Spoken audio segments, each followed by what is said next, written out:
بسم اللہ الرحمن الرحیم وإلہکم الہ واحد لا الہ الا هو الرحمن الرحیم صدق اللہ العظیم وصدق رسولہ النبی الکریم۔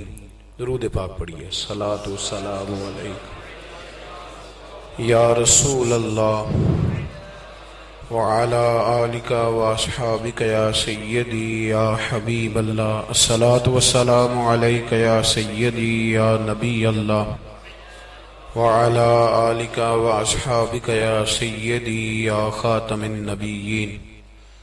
تمام تعریفیں، حمد اور ثنا اللہ تبارک و تعالیٰ کے لیے،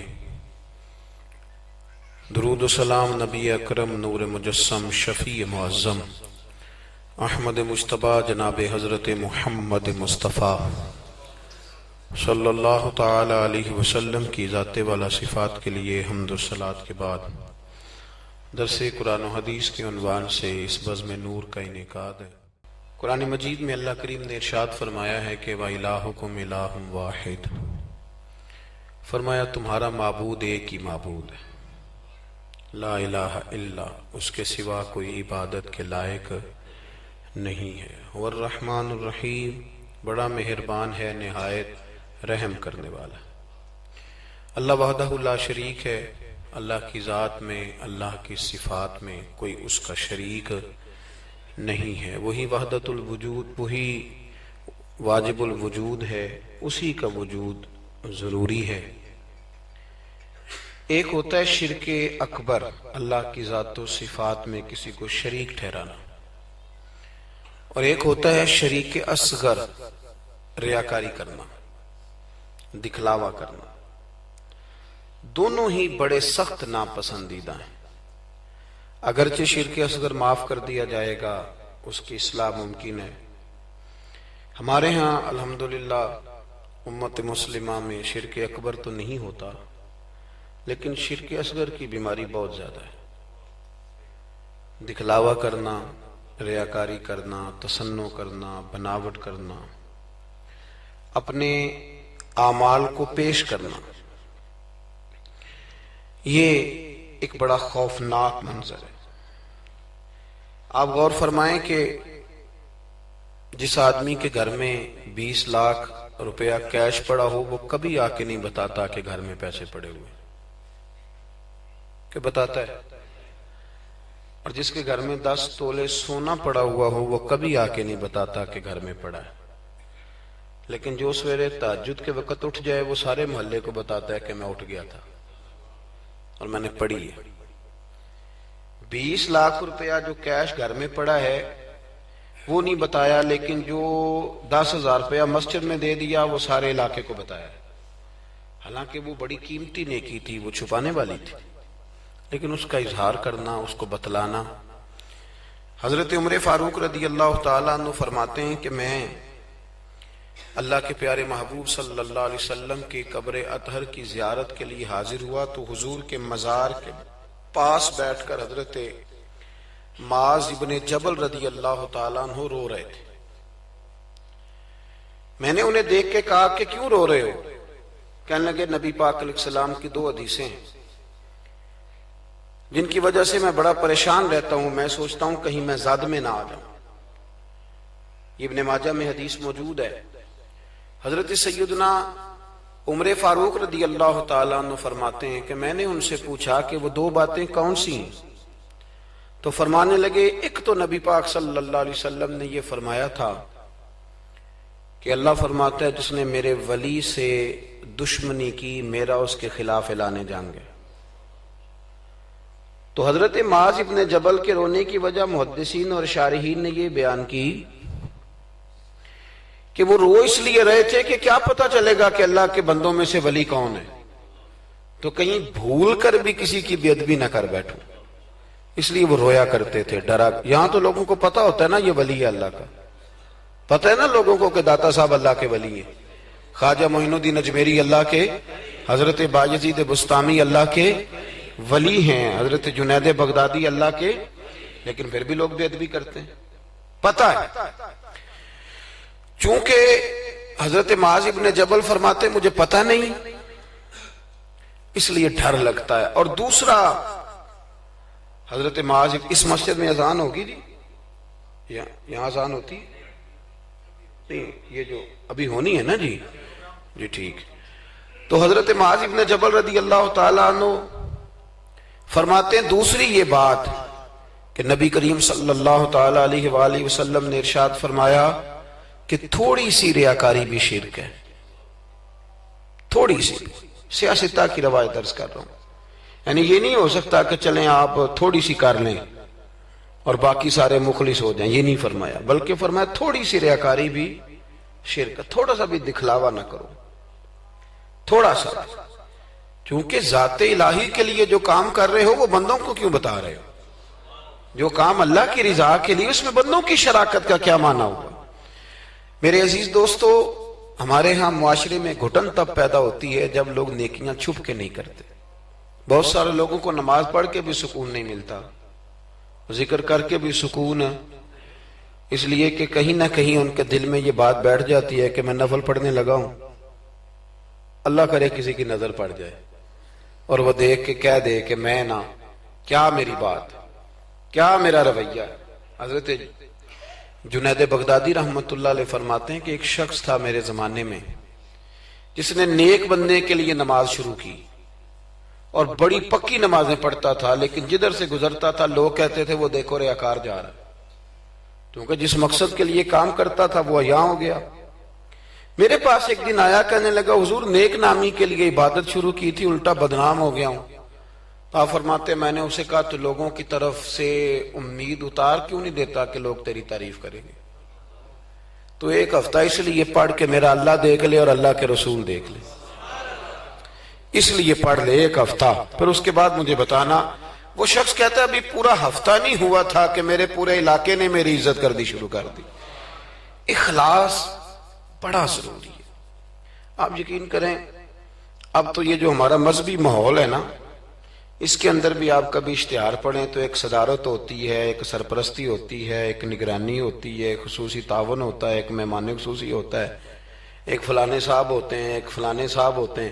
تو کئی دفعہ بندہ سوچ میں پڑ جاتا ہے کہ یار حد ہو گئی ہے, اس گاؤں میں صرف 6 ہی بندے ہیں, یہی صرف قابل بندے تھے جن کے نام لکھ دیے گئے, اور پھر جس کے پاس نوٹوں کی دتھی ہوتی ہے اس کا فرنٹ سیٹ پہ اس کا نام لکھا ہوا ہوتا ہے, وہ آگے ہوتا ہے. ایسے تو نہ کریں آپ. اخلاص دیکھیں نا, جو بندہ ویڈیو میں آ گیا اس کا تو سب کو پتہ چل گیا کہ محفل میں آیا ہوا تھا, تو جو ویڈیو میں نہیں آیا اس کا بندوں کو پتہ چلے نہ چلے, رب رسول کو تو پتہ ہے نا کہ آیا ہوا تھا. آپ کی اس محفل کا مہمان خصوصی پتہ کون ہے بتا دوں؟ میں نہیں, میں تو سیدھا سٹیج پہ آیا ہوں, سٹیج سے سیدھا گاڑی میں جاؤں گا. اس محفل کا مہمان خصوصی وہ ہے جس نے یہاں جھاڑو دیا مسجد میں, جس نے صفیں بچھائی ہیں, جس نے جو پیچھے بیٹھا ہے, جس نے بیچارے نے یہاں سارا دن محنت, جس نے اشتہار لگائے وہ مہمان خصوصی, جس نے محنت کی. باقی تو آئے لوگ صدارت کر کے گزر گئے. اخلاص والا عمل زندہ رہتا ہے. اور اگر آپ ناراض نہ ہوں تو میں تو ریاکاری کا سادہ ترجمہ کیا کرتا ہوں, اگر آپ کہیں تو کر دوں. یہ تسی بولے نہیں, 2-4 تے بندے بولے, رہن دینے ہیں, کوئی اور گل کر لے, کر دوں ریاکاری کا سادہ ترجمہ. میں ریاکار کو نہ اداکار کہتا ہوں. میں کہتا ہوں جو ریاکار ہوتا ہے یہ بنیادی طور پہ تو اداکاری لمبی چلتی کوئی نہیں, بندہ تھک جاتا ہے. اداکاری لمبی نہیں چلتی, لمبا کام اخلاص والا چلتا, وہ تھوڑا ہو وہ اخلاص والا چلتا ہے. خلوص کا معاملہ کریں بھئی, کچھ کام تو ایسے کریں جو فقط اللہ اور اس کے رسول کی رضا کے لیے ہیں, اور ان کو چھپائیں کہ کوئی بندہ دیکھ نہ لے, چھپا کے رکھیں. مخلص فی الدین, اللہ کی رضا کے لیے. حضرت سیدنا عثمان غنی رضی اللہ تعالیٰ عنہ نے نا سید عائشہ صدیقہ رضی اللہ تعالیٰ عنہا کو نے ایک ملازمہ دی تھی, خادمہ کا. اما جی یہ آپ کے کام کاج کر دے گی سارے, یہ آپ کو بہت ساری جو چیزوں کی ضرورت ہوگی فراہم کریں گی, کپڑے دھویا کریں گی, جھاڑو دیں گی, روٹی پکا کے. ایک خادمہ دی, کنیز دی. وہ کنیز کہتی ہے کہ میں تو گئی تھی حضرت عائشہ کی خدمت کرنے, اور وہاں منظر یہ تھا کہ جناب عائشہ میرے بھی سارے کام کر دیتی تھی. وہ روٹیاں پکانے کھڑی ہوتی تو 2 روٹیاں مجھے بھی پکا دیتی، وہ کپڑے دھونے کے لیے کھڑے ہوتی تو کہتی لا تیرا دوپٹہ میں بھی دھو دیتی ہوں، وہ میرے سارے ہی کام کر دیتی۔ لیکن جب کوئی دروازے پہ بھیک مانگنے آتا نا تو جناب عائشہ صدیقہ مجھے پیسے دے کے کہتی جاؤ اسے دے آ۔ تو میں عرض کرتی کہ اماں جی سارے کام آپ میرے بھی کر دیتی ہیں اور جب باہر کچھ دینے کی باری آتی ہے تو آپ مجھے بھیجتی ہیں، تو اس میں کیا حکمت ہے؟ تو جناب عائشہ صدیقہ رضی اللہ تعالیٰ عنہ کی سوچ دیکھیں، پھر لوٹیں میرے دوست، دیکھیں ہماری اماں ہماری تربیت کیسے کرتی، دیکھیں ان کا انداز فکر کیا ہے سوچنے کا۔ جناب عائشہ صدیقہ رضی اللہ تعالیٰ عنہ فرمانے لگی جب تو باہر جا کے اس کو خیرات دے گی نا تو وہ تجھے دعا دے گی، تو وہ سمجھے گی کہ یہ مجھے دے رہی ہے، وہ دعا بھی تجھے ہی دے جائے گی۔ میں دعا بھی نہیں لینا چاہتی، میں نے جو بھی اجر لینا ہے قیامت کے دن اپنے رب کریم سے ہی لینا ہے۔ میں چاہتی ہوں کہ دعا بھی تو ہی لے لے، میں دعا والا۔ یہاں تو 36 مرتبہ شکریہ ادا کرنا پڑتا ہے، 36 مرتبہ، فلانا آیا اس کا بھی شکریہ، فلانا آیا اس کا بھی شکریہ، فلاں صاحب آئے ان کا بھی شکریہ، اتنے شکریہ ادا کرنے پڑتے ہیں۔ اور ہمارے تو دیہاتوں میں لوگ کہتے ہیں نیکی تے میں کراں پر ایک کڑا نہ نیکی کر دے، میں کہ چلو انہوں نے کہنے تساں نیکی کیتی تہاڈے اشتہار چھپوا دے، بندہ بڑا چنگا بھی میرے نال نیکی کر گیا، اس کے پوسٹر لگنے چاہیے۔ نیکی کس کے لیے کی تھی؟ بولیے سارے بولیے، تو اللہ کو بتانے کی ضرورت ہے۔ ہمارے ہاں تو ختموں میں بڑا برا حال ہوتا ہے، ایک لسٹ دی جاتی ہے بڑی لمبی، مجھے بھی ایک جگہ لسٹ دے دی، اس پہ لکھا تھا کہ 5000 قرآن پاک پڑھا ہے، حالانکہ مرنے والے کا اپنا بیٹا ایک سپارہ بھی نہیں پڑھتا، وہ ایک سپارہ بھی نہیں پڑھتا، 5000 قرآن پاک، اتنے لاکھ درود شریف۔ تو میں نے دعا شروع کی تو میں نے کہا کہ یا اللہ جو پڑھایا جانے والے کی روح کو بخش دے۔ تو بعد میں مجھے وہ کہنے لگے پیر صاحب آپ نے بتایا ہی نہیں کیا کچھ پڑھا تھا۔ میں کہنے دسنا سا جی، کس کو بتانا تھا؟ ثواب کس نے دینا ہے؟ اس کو ضرورت ہے بتانے کی؟ معاذ اللہ، آپ کیسی بات کرتے ہیں؟ یعنی یہ ثواب بھی اب بندوں کو بتائیں گے؟ پھر جی یہ 50,000 روپیہ میں اپنے ابا جی کی طرف مسجد دینے لگا ہوں تو یہ ختم میں یہ بھی اعلان کر دیں۔ اچھا جناب ابا جی آپ کو کیا دے گئے؟ کہنے لگا 2-4 ایکڑ زمین بھی، کاروبار بھی، پیسے بھی۔ تو میں نے کہا اس نے بھی مسجد میں اعلان کرایا تھا کہ بغیر اعلان کے دے گیا ہے؟ اتنی وہ تو بغیر اعلان کے دے گیا، تو اس میں سے 20,000 دے رہا، اس کا بھی اعلان کرا رہا ہے۔ اور قاری صاحب بیچارے کئی دفعہ خطیب صاحب الجھ جاتے ہیں، اس لیے کہ جب وہ 1000 روپیہ دینے آتا ہے تو کہتا ہے صحیح کر کے دسیا دے محمد بشیر دکھن علامت بندے پہاڑ والا سمجھ لیں، صحیح کر کے بتانا، ہنسنے کے لیے نہیں رونے کے لیے بات کر رہا ہوں۔ یہ اتنا برا حال ہو جائے گا ہمارا، کس کو بتاتے پھرتے؟ اور میں نے دیکھا نوٹ کھول کے لوگ لے آتے۔ اس طرح نہ کریں، نیکیوں کو چھپائیں، چھپی ہوئی چیزیں قیمتی ہوتی ہیں، یہ قیمتی چیزیں ہوتی ہیں، یہ قیمتی ہوتی ہیں۔ حضرت عبداللہ ابن مبارک بہت بڑے درویش گزرے، عالم بھی تھے، صوفی بھی تھے، درویش بھی تھے، حدیث کے بہت بڑے استاد بھی تھے، اور جو صوفیہ سابقون الاولون ہوئے ان میں آپ کا نام ہے۔ آپ نہ اکثر اپنے کوفے کے علماء سے استفادہ کرنے کے لیے نہ کوفے آیا کرتے تھے۔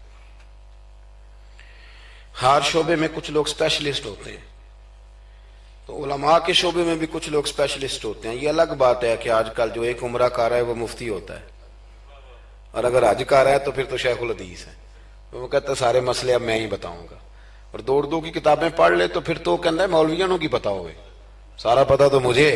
اللہ تعالیٰ سمجھنے کی توفیق دے۔ حضرت عبداللہ ابن مبارک جاتے تھے کوفے کے علماء کے پاس، اور وہاں جا کر کے ان سے استفادہ کرتے تھے۔ اب تو ہوٹل بن گئے ہیں، آپ جس ملک میں جس ایریے میں جاتے ہیں ہوٹل بک کر دیا جاتا ہے، اب وہاں قیام کرتے ہیں۔ اس زمانے میں یہ طریقہ نہیں تھا، مسجدوں کے ساتھ لوگوں نے مہمان خانے بنائے ہوئے تھے، وہاں جا کے لوگ قیام کرتے تھے، کھانا پانی مسجد میں لوگوں کو پتہ چلتا تھا مہمان آ گیا، وہاں لوگ کھانا بھیج دیتے تھے۔ حضرت عبداللہ ابن مبارک رحمت اللہ علیہ اکثر اس مہمان خانے میں کوفے جا کے رکتے۔ ایک نوجوان تھا، اس کو علماء کی خدمت کا بڑا شوق تھا۔ اللہ کے بندوں کی خدمت کا شوق لگ جائے تو پھر اللہ بڑی رحمت فرمایا کرتا ہے۔ اسے بڑا شوق تھا، وہ بڑی خدمت کرتا، آپ کے لیے کھانا لاتا، پانی لاتا، چائے لاتا، تکیہ پیش کرتا۔ بڑے مہینوں سالوں سے ملاقات رہی، پھر ایک دفعہ حضرت عبداللہ ابن مبارک آئے کوفے میں تو پوچھا کہ وہ نوجوان کہاں ہے؟ لوگوں نے عرض کی حضور وہ چھوٹا سا کاروبار کرتا تھا تو اس پہ قرضے چڑھ گئے، جن لوگوں کے پیسے دینے تھے نا وہ بڑے تگڑے لوگ تھے، انہوں نے پرچہ کٹوا دیا، کوتوالے شہر سمجھ لیں کہ ایس ایچ او گرفتار کر کے لے گئے۔ جب تک بندہ سخاوت کر رہا ہوتا ہے تب تک نہیں لوگ پوچھتے کہاں سے آئے ہیں، اور جب بندہ کہیں الجھ جائے نا تو پھر بندے کہتے ہیں اوہو بندہ ہی ٹھیک نہیں تھا۔ بڑے بڑے لوگوں کو نقصان ہو جاتا ہے کاروبار میں، یہ کیا بات ہوئی؟ حضرت عبداللہ ابن مبارک کو پتا چلا، ویسے آج کل کا کوئی پیر ہوتا تو وہ پیر صاحب پتہ کیا کرتے ہیں، جب تک مرید جھاڑو دیتا رہے پھر تو وہ کہتے ہیں میرا منظور نظر ہے، لیکن اگر قرضے چڑھ جائیں تو کہتے ہیں اس کا ذاتی معاملہ ہے، میں ذاتی معاملات میں مداخلت نہیں کرتا۔ تو جب تیرے گھر میں 6 درجن کنوں لے کے آتا تھا تب ذاتی معاملہ نہیں تھا، اب ذاتی معاملہ ہو گیا ہے۔ اسی طرح کام لیڈر کرتے ہیں، کام کراتے رہتے ہیں سیاستدان، اور اگر بندہ الجھ جائے تو کہتے ہیں اس کا ذاتی معاملہ ہے۔ تو جب دفتر کھلوا رہا تھا تب ذاتی معاملہ نہیں تھا؟ ہمارا یہ مزاج ہے کہ ہم طبعاً انسانوں سے نفع لینا چاہتے ہیں، لالچی ہوتے جا رہے ہیں۔ سیدنا عبداللہ ابن مبارک رحمت اللہ تعالی علیہ نے کہا قرضہ چڑھ گیا ہے اور وہ بند ہے جیل میں۔ آپ گئے، جا کے کوتوال سے ایس ایچ او سے ملاقات کی، فرمایا ماجرا کیا ہے، معمہ کیا ہے؟ وہ کہنے لگا حضور بچہ بے قصور ہے، بیچارہ کام کرتا تھا تو اچانک نقصانات ہوئے تو ہوتے ہی گئے۔ انسان جب کامیاب ہوتا ہے تو مٹی کو بھی ہاتھ لگائے تو سونا ہو جاتی، اور جب ناکام ہوتا ہے تو ایسا پھسلتا ہے کہ پھر کسی جگہ اس کا ہاتھ نہیں پڑتا۔ وہ الجھ گیا، حضرت ہی الجھتے قرضے چڑھ گئے، اور حضرت صاحب جس پارٹی کے پیسے دینے ہیں وہ بڑی سخت ہے، وہ کہتی ہے کہ ہم نہیں چھوڑیں گے۔ حضرت عبداللہ ابن مبارک رحمت اللہ تعالی علیہ فرمانے لگے پیسے کتنے؟ کہنے لگا 50,000 دینار، آپ سمجھ لیں کہ 5 کروڑ روپیہ۔ تو حضرت عبداللہ ابن توجہ ہے نا میری بات پہ، تھک تو نہیں گئے آپ لوگ؟ حضرت عبداللہ ابن مبارک رحمت اللہ علیہ فرمانے لگے اگر تو میری ایک شرط پوری کرے تو میں پیسے دے دیتا ہوں۔ میری طرف دیکھیں، کہانی تو نہیں نہ سنا رہا میں، آپ ذرا غور تو کریں کیا کہہ رہا ہوں۔ یعنی 50,000 دینار۔ فون بند کر دیتے ہیں لوگ اگر آپ کو پیسوں کی ضرورت پڑ جائے تو، لوگ فون بند کر لیتے ہیں۔ ویسے کہنے چودھری کو حکم ہوا تھے دسی، اور جب وہ بتا دے پھر چھٹی۔ 50,000 دینار۔ حضرت عبداللہ ابن مبارک رحمت اللہ علیہ فرمانے لگے میری ایک شرط پوری کر، پیسے میں دیتا ہوں۔ اس نے کہا حضور 50,000 دینار ہیں، وہ فرمایا میں نے سن لیا ہے پر میری شرط پوری کر۔ اس نے کہا حضور وہ کیا؟ آپ فرمانے لگے اس نوجوان کو بتانا نہیں اس کے پیسے کس نے دیے، پیسے میں دے دیتا ہوں۔ اس نے کہا حضرت جی اسے نہیں بتانا۔ آپ فرمانے لگے اس کے لیے نہیں دینے، میں نے اللہ کی رضا کے لیے دینے، اور جس رب کے لیے میں نے دینے ہیں اسے بتانا نہیں پڑتا، وہ تو دلوں کے حال جانتا ہے، وہ تو علیم بذات الصدور ہے، لہذا بتانا نہیں۔ اس کو پیسے دے دیے۔ نوجوان نے بڑی منت کی کوتوال کی، یار اتنے بڑے پیسے کوئی دے گیا، کوئی 10 روپے تو نہیں دینا، اس محسن کا پتہ بتا، میں تو اس کے پوتوں کی بھی نوکری کروں گا۔ اس نے کہا میں مجبور ہوں، مجھے حکم نہیں، میں نہیں بتا سکتا۔ وقت گزر گیا، وہ کوتوال بھی کہیں تبدیل ہو گیا۔ وہ نوجوان کہتا ہے عبداللہ ابن مبارک بوڑھے ہو گئے، اب گھر میں رہتے ہیں، باہر نہیں آتے، زیادہ ذوف آ گیا، اب جس نے پڑھنا ہے کچھ استفادہ کرنا ہے وہ بھی گھر میں حاضر ہوتا تھا۔ اللہ اکبر۔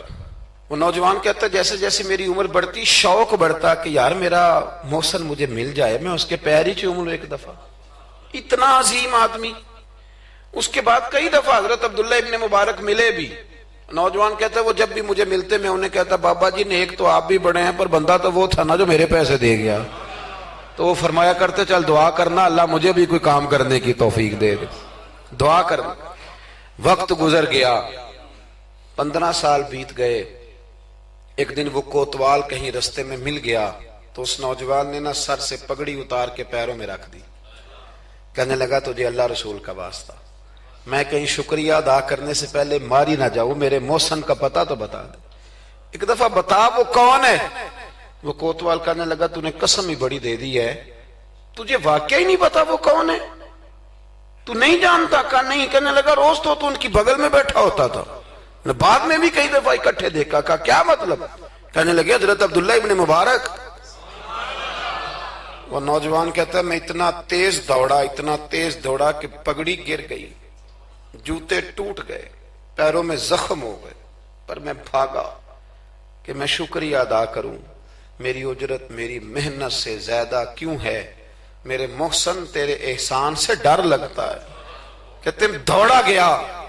لیکن قربان جاؤں، جب عبداللہ ابن مبارک کے گھر کے باہر پہنچا تو رش لگا ہوا تھا۔ میں نے لوگوں سے پوچھا کیا ہوا، تو کہنے لگے 2 گھنٹے گزرے، عبداللہ ابن مبارک انتقال کر گئے، یہ ابھی 2 گھنٹے گزرے، یہ ابھی 2 گھنٹے گزرے، ابھی بے قدراں کچھ قدر نہ جاتی، کیتی خوب تسلی ہو، دنیا دار پجاری زر دے، کتیاں دے گل ٹلی ہو، بک بک روشن اکھیاں تکیو ویکھ حویلی کلی ہو، تے کوچ نصیر اساں جدوں کیتی پہ جانی تھر تھلی ہو۔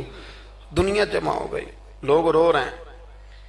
وہ نوجوان کہتا ہے کہ میں اندر داخل ہوا تو سفید کفن میں نے نورانی چہرے والا بابا لیٹے ہوئے دیکھا، اور میں نے پھر اپنی داڑھی ان کے پیروں میں رکھی، اور میں نے کہا بابا آپ نے تہجدیں کتنی پڑھی آپ جانے اور آپ کا رب جانے، قرآن کتنے ختم کی آپ جانے اور اللہ جانے، کتنے لوگوں کو علم حدیث دیا آپ جانے اور آپ کا رب جانے، پر جو آپ نے میرے ساتھ کیا ہے نا، مجھے امید ہے اس ایک نیکی کی برکت سے ہی رب آپ کو جنت عطا کر دے۔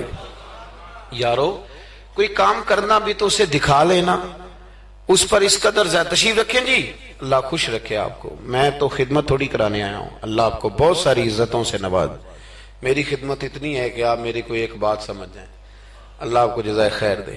عزیز دوست، اگر مزاج میں خلوص ہو، ایک دیکھیں نا، بیوی کو آپ سارا خرچہ دیں، اس کی ہر بات مانے، لیکن اسے پتہ چل جائے کہ میرے ساتھ مخلص نہیں، کہیں اور بھی اس کی نظر ہے تو گھر بستا ہے۔ اور اگر خامد کو پتہ چل جائے کہ کپڑے بھی وقت پہ دھو کے دیتی ہے، روٹی بھی ٹائم پہ پکاتی ہے، لیکن میرے ساتھ مخلص نہیں، تو گھر چلتا ہے؟ اخلاص نہ ہو تو گھر نہیں چلتا، تو پورا دین کیسے چلے گا؟ لیکن لوگ دکھاتے پھرتے ہیں اپنا، آپ بتاتے پھرتے ہیں، الجھ گئے ہیں۔ کیا ضرورت ہے ان چیزوں کی؟ اگر آپ کے اندر خوشبو ہے تو خوشبو کو تھوڑی ضرورت ہے کہ وہ بتائے کہ میں خوشبو ہوں۔ خوشبو بتایا نہیں کرتی، خوشبو آیا کرتی ہے، خوشبو بولیے آیا کرتی۔ امام زین العابدین، بس بات سمیٹنے لگا ہوں، امام زین العابدین حضرت امام حسین کے کربلا میں بچنے والے اکیلے شہزادے، نواسہ رسول، جگر گوشہ بطول، حضرت سیدنا امام زین العابدین بیمار کربلا رضی اللہ تعالیٰ عنہ۔ امام زین العابدین نا، ان کا وصال ہوا تو جب ان کو غسل دیا جانے لگا تو ان کی پشت پر موٹے موٹے نشان تھے۔ لوگوں نے آپ کے صاحبزادے سے کہا یہ نشان کس بات کے ہیں؟ تو صاحبزادے رو پڑے، فرمانے لگے میرے ابا جی نا رات کو اناج کی بوریاں اپنی پشت پہ رکھ کے غریبوں کے گھروں میں پہنچا کے آیا کرتے۔ تب لوگوں میں تجسس پیدا ہوا کہ صاحبزادے آپ کہاں رہتے تھے؟ تو فرمانے لگے میں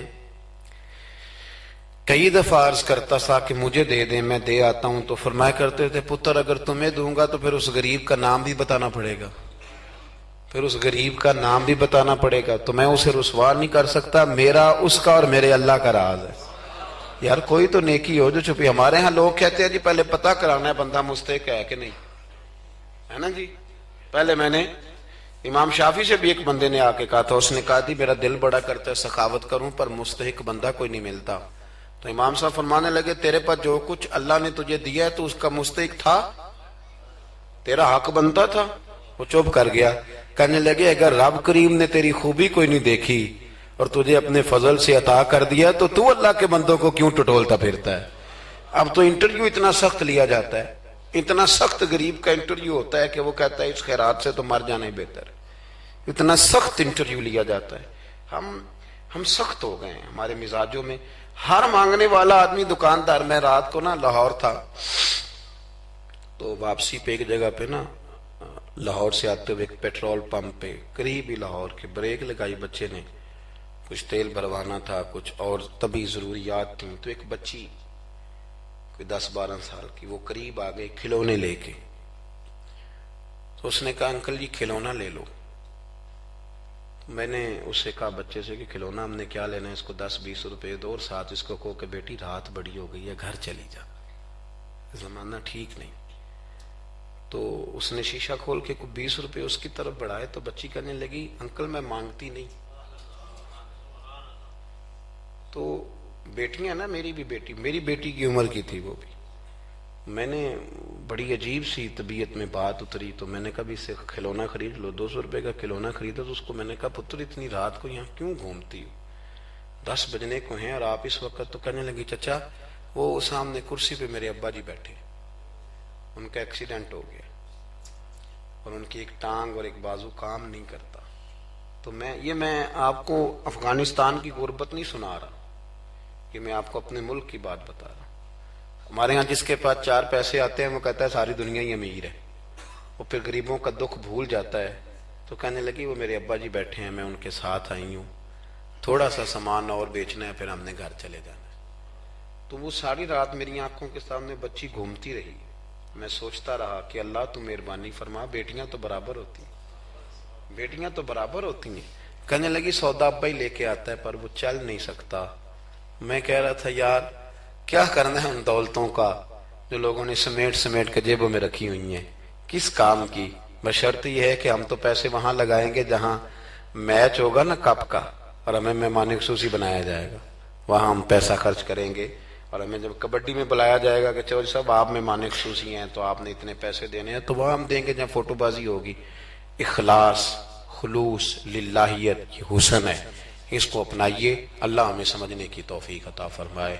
اللہم صلی علی سیدنا و مولانا محمد عدد ما فی علم اللہ صلاۃ دائمۃ بدوام ملک اللہ. اللہ جن لوگوں نے بندوبست کیا ان کی کوشش قبول فرما، جو تشریف لائے انہیں قدم قدم پہ راحتیں عطا فرما. اے عرش و فرش کے مالک ہمارے گناہ معاف کر دے، ہمارے گناہ معاف کر دے، ہمارے گناہ معاف کر دے. بھول جاتے ہیں ہم سے درگزر فرما، ہمارے حق میں رحمت والے فیصلے فرما. امت کی خیر فرما، امت کی خیر فرما، امت کی خیر فرما.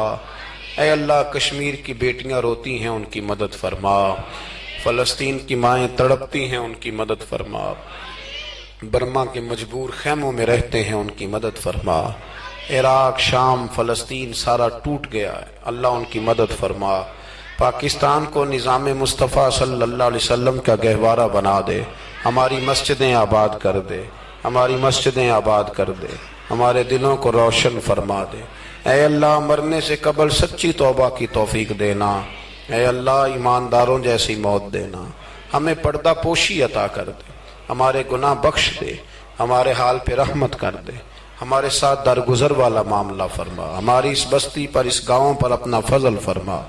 اللہم انا نسألک العفو والعافیۃ فی الدین والدنیا والآخرہ. اللہم اعز الاسلام والمسلمین فانصرنا علی القوم الکافرین. وصلی اللہ تعالی علی حبیبہ سیدنا و مولانا محمد. السلام علیکم.